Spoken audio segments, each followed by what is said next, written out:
The Prince of Wales has become a standard of international fame, style, and prestige back to the Regency era.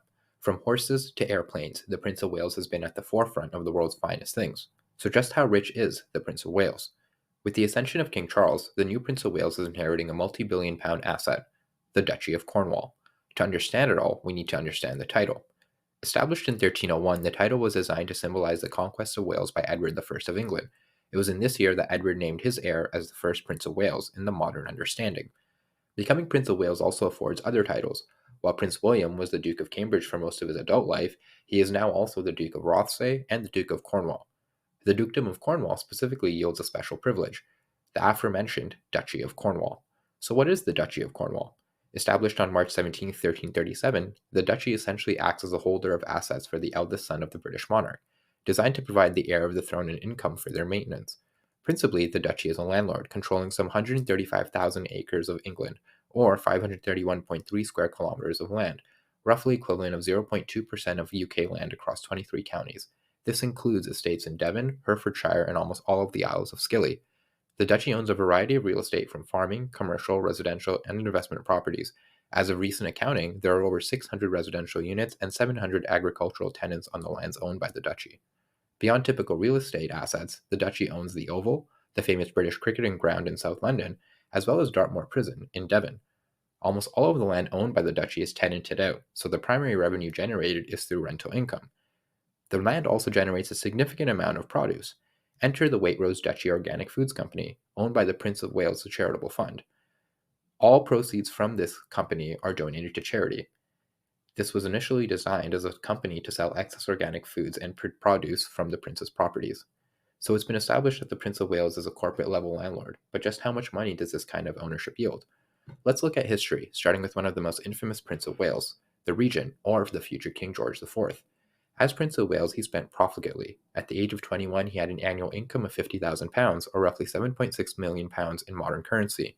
Despite the huge sum, he would later be in debt to the equivalent of £630, or £69 million today.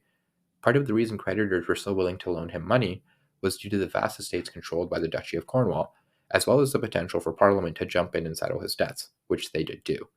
King Edward VII, as Prince of Wales, also spent huge sums, particularly on gambling, cigars, and his favorite vice, women. He was such a high roller that an establishment in Paris had a special room complete with bathtubs specifically for the Prince of Wales. Bringing it to modern times, when Prince Charles became the Prince of Wales upon his mother's accession in 1952, the duchy earned £209,000, or roughly £5 million a year in modern currency, a year. However, it's important to note that this was far from above what was needed to maintain the prince, thus a significant portion of this sum was stored away and invested. Further, the Duchy of Cornwall was exempt from taxes. King Charles moved away from using this privilege and did pay income tax during his tenure in the role, beginning in 1993. While the duchy itself generates around £20 million of profit, the true net worth of the duchy and its owner, the Prince of Wales, is likely over £1 billion. The Duchy of Cornwall also provides the Prince of Wales with many administrative and ceremonial powers, such as appointing the High Sheriff of Cornwall. The duchy also acts as the port authority for St. Mary's Harbour, giving the Duke the right of wreck on all ships wrecked on the Cornish shore, though I'm not very sure how often he uses this power. Perhaps the most interesting privilege that the duchy has is bona vacantia, or the right to ownerless property. If someone passes away in Cornwall without a will or heirs, their assets pass to the duchy, though the duchy usually donates such proceeds. Lastly, it's important to note that outside of the royal duchies, the royal family, like any family, also holds private investments and wealth. The former queen owned Sandringham Estate, as well as Balmoral personally.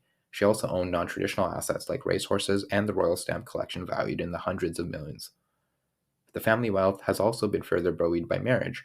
For example, the Prince of Wales and Duke of Sussex themselves inherited millions of pounds upon the death of their mother, Princess Diana. The calculation and tracking of this private wealth cannot realistically be ascertained over generations of the royal family's financial history, though it is clear that the Prince of Wales earns well in excess of £20 million a year from the Duchy of Cornwall. If you enjoyed this video, please be sure to subscribe, like, and comment. Thank you.